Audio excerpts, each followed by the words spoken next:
Hello friends, welcome to my channel. आज की इस वीडियो में हम लोग बात करेंगे कि फ्लेक्सी कैप म्यूचुअल फंड और multi cap mutual fund, which mutual fund you should consider. ठीक है, at any point of market नीचे हो ऊपर हो, तो आपको जो प्रेफरेंस है वो किस म्यूचुअल फंड को देनी चाहिए, फ्लेक्सी कैप को या फिर मल्टी कैप को।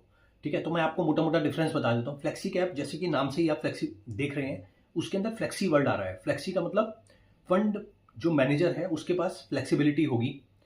कोई भी सेगमेंट, जैसे मिड कैप हो गया, स्मॉल कैप हो गया, लार्ज कैप हो गया, इन किसी भी सेगमेंट के अंदर जो है वो आपका जो पैसा जो लग रहा है उसको एलोकेट करना। ठीक है, वो मतलब लार्ज कैप से उठा के मिड कैप में डाल सकता है, मिड कैप से उठा के स्मॉल कैप में डाल सकता है, स्मॉल कैप से उठा के लार्ज कैप में डाल सकता है, according to the situation of the market. अगर स्मॉल कैप ज़्यादा टूट रहा है, ठीक है, तो वहां से वो एग्जिट कर लेगा और वो सेफर साइड लार्ज कैप में लगा देगा। और अगर उसको लग रहा है कि मार्केट ग्रो कर रहा है तो वो लार्ज कैप से उठा के स्मॉल कैप में डाल देगा।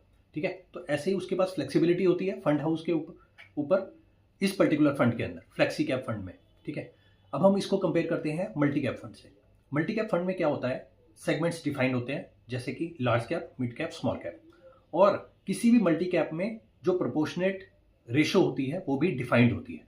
सपोज 33% लार्ज कैप होगा, 33% मिड कैप होगा, 33% स्मॉल कैप होगा। तो ये जो कोई भी म्यूचुअल फंड होगा उसके अंदर ऑलरेडी प्री डिफाइंड होता है।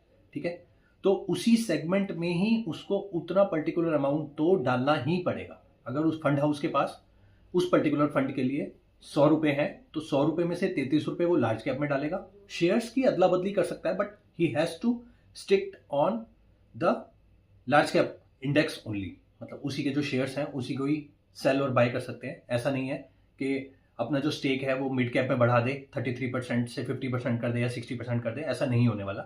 33% he has to maintain in each segment, जो भी ऑलरेडी डिफाइंड होते हैं। मतलब मैं ये नहीं कह रहा कि 33% ही होते हैं, बट जो भी डिफाइंड होता है।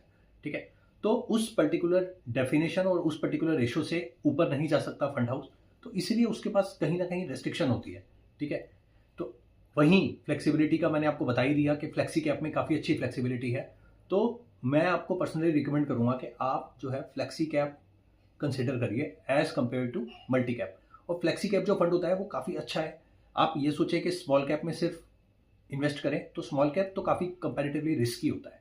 I would personally recommend. तो अगर आप सेफ इन्वेस्टर हैं और आप लॉन्ग टर्म इन्वेस्टर हैं, तो आप मैं पर्टिकुलरली ये बताऊं कि आप फ्लेक्सी कैप में इंडेक्स में, फ्लेक्सी कैप म्यूचुअल फंड में आप इन्वेस्ट करिए SIP के थ्रू।